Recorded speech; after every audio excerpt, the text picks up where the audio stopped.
আসসালামু আলাইকুম। নবম শ্রেণীর প্রিয় শিক্ষার্থী, আশা করছি তোমরা ভালো আছো। রোটারি স্কুল এন্ড কলেজের অনলাইন ক্লাসের পক্ষ থেকে তোমাদের স্বাগত জানাচ্ছি।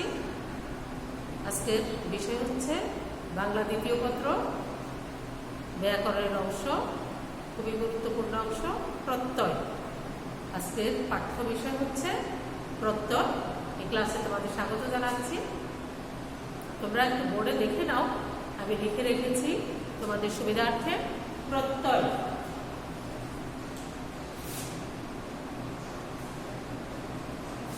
প্রত্যয় কাকে বলে? আশা করি তোমাদের মনে আছে। প্রত্যয় আমি তার আগের ক্লাসে পড়িয়েছিলাম উপসর্গ। উপসর্গগুলো হচ্ছে অপজাতীয় শব্দাংশ, যেগুলো অন্য শব্দের পূর্বে বসে শব্দের অর্থে পরিবর্তন করে। তো আজকে হচ্ছে আমি পাঠদান করব প্রত্যয়। উপসর্গের সাথে প্রত্যয়ের মিল আছে। কি মিল আছে?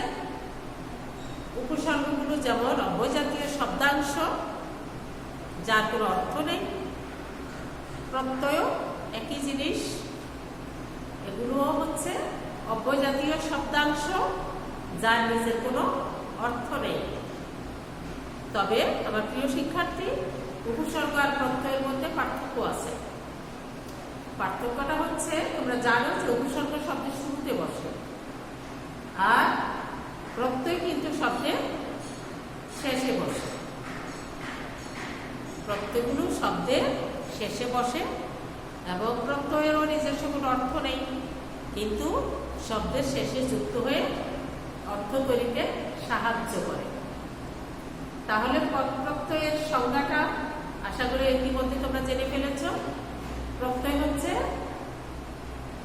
কিছু অব্যয় শব্দাংশ, যেগুলো নিজের কোনো অর্থ নেই, শব্দের অন্য শব্দের শেষে বসে সেই শব্দকে অথবা সেই পদটির অর্থ পরিবর্তন সাধন করে, সেগুলোই হচ্ছে প্রত্যয়। আমি একটু সংক্ষেপে তোমাদের একটু উদাহরণ দিয়ে বুঝিয়ে দিচ্ছি। আর এগুলো আসলে যেমন আমরা শুরুতেই উপসর্গ পাঠদানের শুরুতেই আমরা কি বলেছিলাম, মৌলিক শব্দ এবং সাধিত শব্দ, সেটা ইনশাল্লাহ মনে আছে তোমাদের। তো মৌলিক শব্দ মানে মূল শব্দ, সাধিত শব্দ হচ্ছে যেটাকে আমরা নতুন করে আবার তৈরি করি। যেমন আমরা বিভক্তি যুক্ত করে তৈরি করি, আমরা প্রত্যয় যুক্ত করে তৈরি করি, আমরা উপসর্গ যুক্ত করে আমরা তৈরি করি, সেগুলো কি বলে? সাধিত। আমরা সাধন করি বা তৈরি করি। সন্ধি, সেটিও কিন্তু সাধিত শব্দ। আমরা একটির সাথে আরেকটি লাগিয়ে তারপর আমরা সন্ধি করি। সমাস, সেটিও সাধিত। তো এই সাধিত হচ্ছে আমরা যেগুলো তৈরি করি। তাইলে এই যে প্রত্যয়, আজকে আমরা শিখবো প্রত্যয় সাধিত শব্দ। প্রত্যয় যুক্ত করলে সেটি নিশ্চয়ই আর মৌলিক থাকে না, কিছু যুক্ত করলে আর মৌলিক থাকে না। তো আজকে আমরা পড়ব প্রত্যয় সাধিত শব্দ। প্রত্যয় যুক্ত করে আমরা কিভাবে শব্দ তৈরি করি, পদ তৈরি করি। দেখো, যেমন চল। চল হচ্ছে একটি ধাতু। আমি আশা করছি ধাতু সংজ্ঞাটিও তোমাদের মনে আছে। ক্রিয়ার মূল অংশ ধাতু। ধাতুটাকে আমরা কিভাবে বের করব সেটিও আশা করি তোমাদের জানা আছে। আমি এর আগের ক্লাসে পড়িয়েছিলাম যে ক্রিয়াপদকে আমি যদি তুই দিয়ে সম্বোধন করি, যে অংশটুকু মূল অংশটুকু পাবো সেটি হচ্ছে ধাতু। ক্রিয়ার মূলকে ধাতু বলে। তো চল, চল গিয়ে খেলা করি। তো চল হচ্ছে একটি ধাতু। চলের সাথে যদি আমি অর্থ এই প্রত্যয়টি দেই, তাহলে কি হবে? চলন্ত। চলের সাথে আমি অন্ত প্রত্যয় যুক্ত করেছি। আবার দেখো, ডাক্তার। ডাক্তার হচ্ছে একটি মূল শব্দ, এটি কিন্তু ধাতু নয়, এটি হচ্ছে শব্দমূল, মৌলিক শব্দ। সল যেমন ক্রিয়াপদের মূল অংশ, ধাতু। ডাক্তার কিন্তু ধাতু নয়, ডাক্তার হচ্ছে শব্দের মূল অংশ, যার সাথে আমরা মৌলিক শব্দ বলতে পারি, যার সাথে কোনো কিছু যুক্ত করা নেই, মৌলিক শব্দ। এটি শব্দমূল বা মৌলিক শব্দ একই কথা। এর সাথে যদি আমি খানা, খানা প্রত্যেকটি যুক্ত করে তাহলে কি হবে? ডাক্তার খানা, একসাথে ডাক্তার খানা। তাইলে চলন্ত একটি সাধিত শব্দ, ডাক্তারখানা একটি সাধিত শব্দ, কারণ আমরা কি করেছি? আমরা প্রত্যয় যুক্ত করে তৈরি করেছি। তাহলে আমরা এখানে খুব মনোযোগ দিয়ে একটু আমরা বুঝে নেব। যেমন এখানে কিন্তু এটার সাথে এটা মিল নেই, কারণ চল হচ্ছে একটি ধাতু, ডাক্তার হচ্ছে শব্দমূল। আরো সহজ করে বলি, চল হচ্ছে ক্রিয়ামূল আর ডাক্তার হচ্ছে শব্দমূল। এই যে প্রত্যয়ের ভাষায় আমরা এই কিছুকে বলবো প্রকৃতি। প্রকৃতি, প্রকৃতি হচ্ছে মূল অংশ, সেটি ক্রিয়ার মূল হতে পারে অথবা শব্দের মূল হতে পারে। আশা করছি বুঝতে কষ্ট হচ্ছে না। আমার প্রিয় শিক্ষার্থী, মনোযোগ দিয়ে শোনো, একদম সহজ মনে হবে। আমি আবার বলছি, প্রকৃতি কি? প্রকৃতি হচ্ছে মৌলিক শব্দ বা মূল, যেটির সাথে কোনো কিছু যুক্ত নেই। সেটি হতে পারে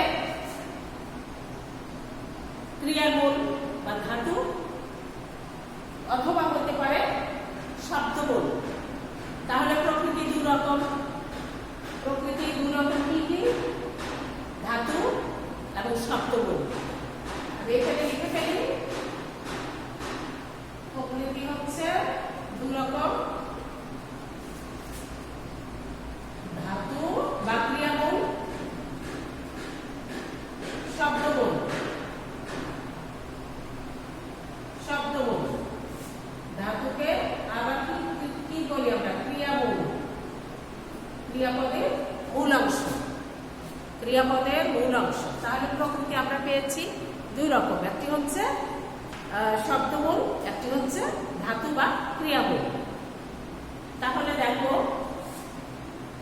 এখানে আমরা দুই রকম সাধিত শব্দ যা সাধন করা হয়েছে, তৈরি করা হয়েছে।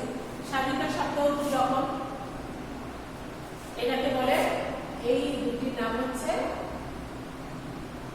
সাধিত শব্দ, কারণ আমরা তৈরি করেছি শব্দ দুটো, আমরা প্রত্যয় যুক্ত করে তৈরি করেছি বা সাধন করেছি।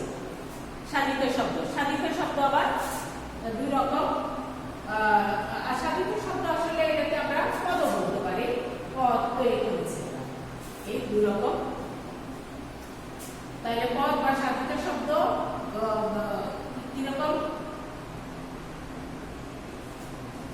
কৃদন্ত পদ।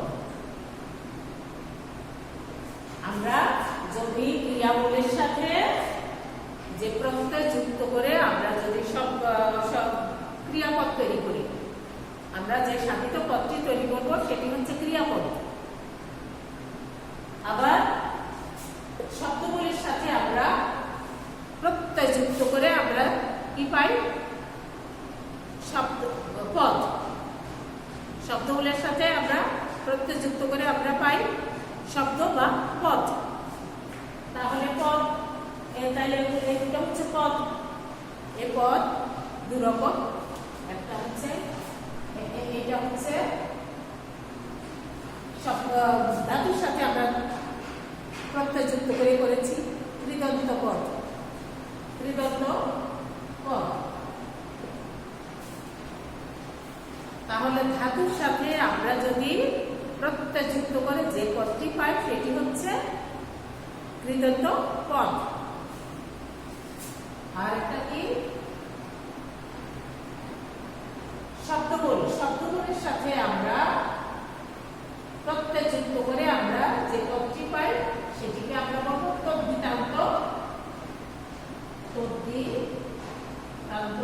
পদ। আরেকটি বিষয় কিন্তু মাঝখানে রয়ে গেছে, আমরা প্রকৃতি পেয়েছি দুই রকম, ক্রিয়াবল প্রকৃতির ধাতু বা ক্রিয়াবল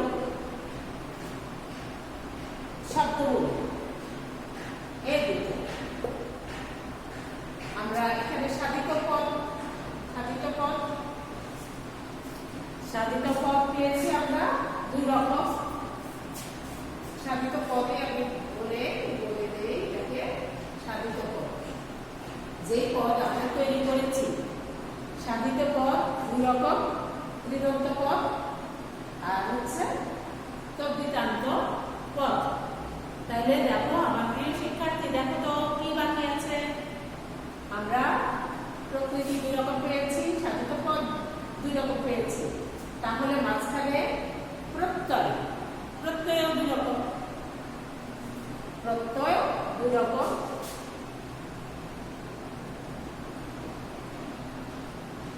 প্রত্যয় হচ্ছে কৃত প্রত্যয়।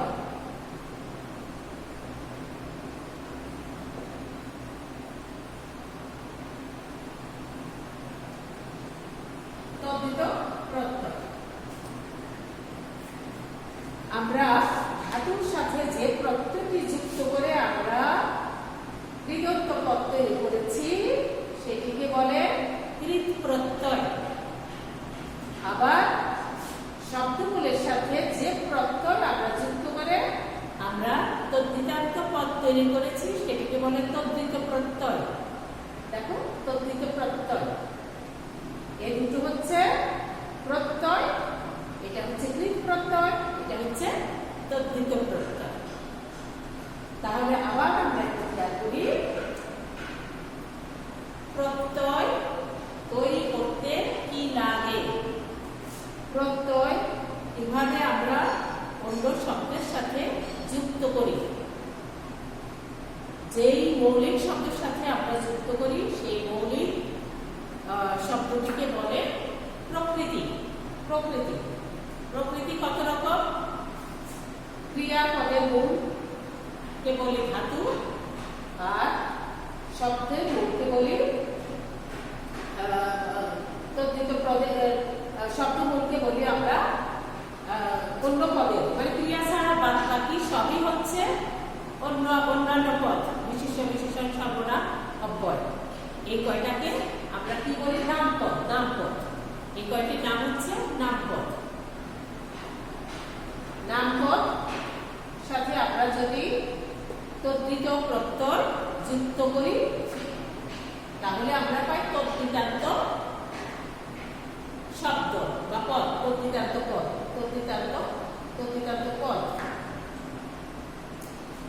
এই দুটো হচ্ছে প্রকৃতি, ক্রিয়াবল, শব্দবল। এই দুটো হচ্ছে প্রত্যয়, কৃত প্রত্যয়, তদ্ধিত প্রত্যয়। এই দুটো হচ্ছে সাধিত পদ, এটা হচ্ছে ক্রিয়াবল বা ধাতু, আর এটা হচ্ছে শব্দবল, এটা হচ্ছে তদ্ধিতান্ত পদ। এটা হচ্ছে ক্রিয়াপদ, এটা হচ্ছে তদ্ধিতান্ত পদ। আচ্ছা, এইটুকুই হচ্ছে আমাদের বোঝার বিষয়। প্রকৃতি এবং প্রত্যয় অধ্যায়ে এইটুকুই আমাদের ভালো করে বুঝতে হবে। আর বাদ বাকি আমরা কি করব? আমাদের বইতে অনেকগুলো প্রত্যয় আছে, তদ্ধিত প্রত্যয় আছে, কৃত প্রত্যয় আছে, সেই প্রত্যয়গুলো যুক্ত করে আমরা কেবল শব্দ তৈরি করতে শিখব। তোমাদের পাঠ্য বইতে ছক করে সুন্দর করে শব্দ প্রকৃতি যোগ প্রত্যয় সমান পদ আছে, তোমরা সেগুলো পড়বে, খাতায় নোট করবে। তাহলে এই যে আমি তোমাদের সুবিধার জন্য কিছু লিখে দিয়েছি সংক্ষিপ্ত কয়েকটি, জাস্ট নমুনা হিসেবে। যেমন এই সারিতে আমি দিয়েছি প্রত্যয়, অপ্রত্যয়, অনা, অন্ত, আই, আনা, ইমা, ই, উ। আরো অনেক সেগুলি কোনোটা কৃত প্রত্যয়, কোনোটা তদ্ধিত প্রত্যয়।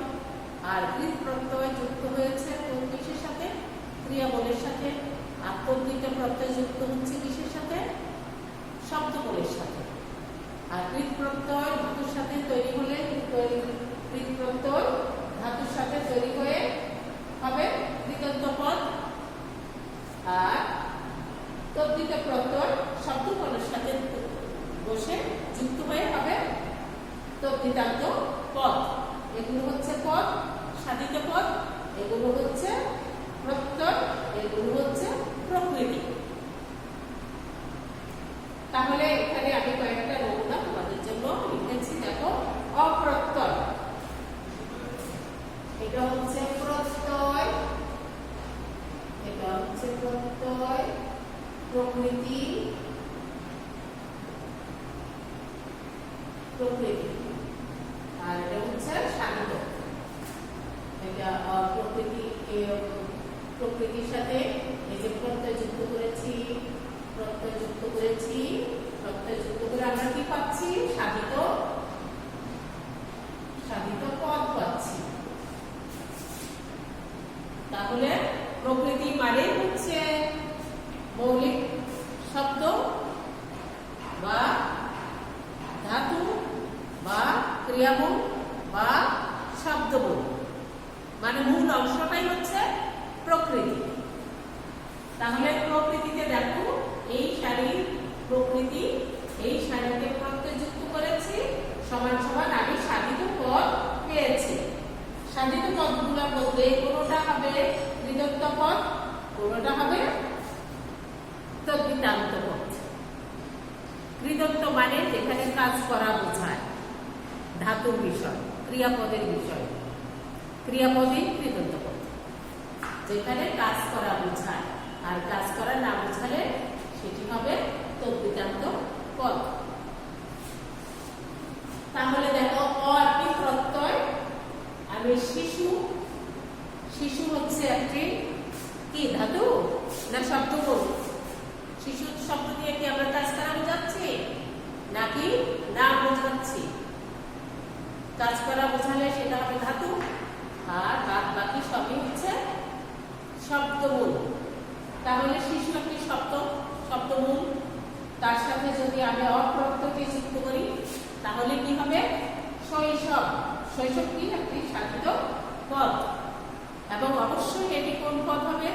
তদ্ধিতান্ত পদ হবে, কারণ এখানে কাজ বোঝাচ্ছে। অপ, পট যোগ অপ। পট একটি ধাতু, পট মানে পাঠ করা। অপ প্রত্যয়, কৃদন্ত প্রত্যয় হয়েছে কি?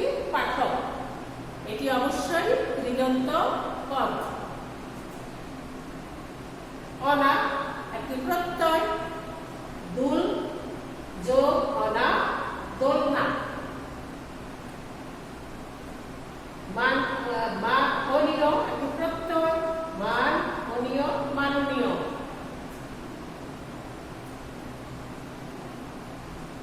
অন্ত একটি প্রত্যয়, উর যোগ অন্ত, উড়ন্ত। উর, উর মানে কি? ধাতু, যেখানে ধাতু হবে কাজ করা বোঝাবে সেটি হবে কৃদন্ত। আই, ঢাকা যোগ আই, ঢাকা একটি নামপদ, আই প্রত্যয় যুক্ত হয়ে হয়েছে ঢাকায়, অবশ্যই তদ্ধিতান্ত। মুন্সি আনা, মুন্সিয়ানা, মুন্সিয়ানা। ইমাম, মুন্সিয়ানা কি বোঝো? পাণ্ডিত্য বোঝায়, পণ্ডিত, পাণ্ডিত্য। ইমাম একটি প্রত্যয়, নীল যোগ ইমাম, নীলিমা। নীল রং কোথায় আছে? বিশাল আকাশ, এই আকাশই হচ্ছে নীলিমা। নর মানে পুরুষ, তার সাথে ই প্রত্যয় যুক্ত হয়ে হয়েছে নারী। উপ প্রত্যয়টি যোগ হয়েছে পেটের সাথে, যোগ করেছি আমি পেটুক, পেটের সাথে উপ যুক্ত করে হয়েছে এইভাবে করে তোমরা খাতায় বইতে ঠিক যেভাবে আছে সেভাবে তোমরা তদ্ধিত প্রত্যয়গুলোকে আলাদা করো এবং কৃত প্রত্যয়গুলোকে আলাদা করে সুন্দর করে সাজিয়ে তোমরা নোট করো। তোমাদের বইতে কৃত প্রত্যয় এবং তদ্ধিত প্রত্যয় একইভাবে উপর নিচ করে লেখা আছে, যেখানে তোমাদের জন্য সবসময় বুঝতে একটু কষ্ট হতে পারে। তো বই দেখে দেখেই তোমরা সেগুলোকে আলাদা করো, কোনটা তদ্ধিত প্রত্যয়, কোনটা তদ্ধিতান্ত, কোনটা কৃদন্ত পদ, সেগুলোকে আলাদা করে আলাদা পেজে তোমরা সারি করে সাজাও এবং বুঝে বুঝে দেখো। তোমরা অবশ্যই এই পাঠটি তোমাদের কাছে সহজ মনে হবে যদি একটু মনোযোগী হও। আমি আশা করছি। আরেকবার বুঝাই দেবো। আচ্ছা, আরেকবার দেখো, সংক্ষেপে আরেকবার দেখো। আমাদের আজকের পাঠ হচ্ছে প্রত্যয়। প্রত্যয় দিয়ে শব্দ গঠন। প্রত্যয় দিয়ে শব্দ গঠনের বিষয়টাতে আমাদের মূল যে বোঝার বিষয় সেটি হচ্ছে এখানে, যেমন আমরা এটি হচ্ছে আসলে সাধিত যে শব্দ সেটিরই পাঠ।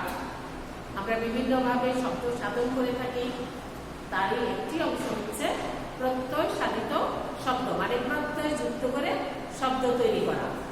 এখানে তিনটি বিষয় আছে। একটি হচ্ছে মৌলিক শব্দ, মৌলিক শব্দ বা ধাতু, যাকে আমরা বলি প্রকৃতি। মূল যেটি, যার সাথে আমরা প্রত্যয় যুক্ত করব সেটি হচ্ছে প্রকৃতি। প্রকৃতির সাথে আমরা দুই ধরনের প্রত্যয় যুক্ত করি, একটি হচ্ছে কৃত প্রত্যয় আর একটি হচ্ছে তদ্ধিত প্রত্যয়। কৃত প্রত্যয়, তদ্ধিত প্রত্যয়, এটা হচ্ছে ধাতু বা ক্রিয়ামূল শব্দমূল। তো এই যুক্ত করার ফলে আমরা কিরকম রেজাল্ট পাচ্ছি? সাধিত পদ, যে পদটি আমরা তৈরি করেছি। তাহলে সাধিত পদ দুরকম, একটা হচ্ছে কৃদন্ত পদ, একটা হচ্ছে তদ্ধিতান্ত পদ। কৃদন্ত পদকে আমরা ভাঙলে কি পাবো? কৃদন্ত পদকে আমরা ভাঙলে পাবো ধাতু এবং কৃত প্রত্যয়। তদ্ধিতান্ত পদকে আমরা ভাঙলে কি পাবো? আমরা পাবো শব্দমূল এবং তদ্ধিত প্রত্যয়। তাহলে প্রকৃতি দুই রকম, ক্রিয়ামূল, শব্দমূল, প্রত্যয় দুই রকম, কৃত প্রত্যয়, তদ্ধিত প্রত্যয়। আর পদ হচ্ছে দুই রকম, সাধিত পদ দুই রকম, কৃদন্ত পদ এবং তদ্ধিতান্ত পদ। তো এই যে আমাদের বইতে আমরা আরো অনেক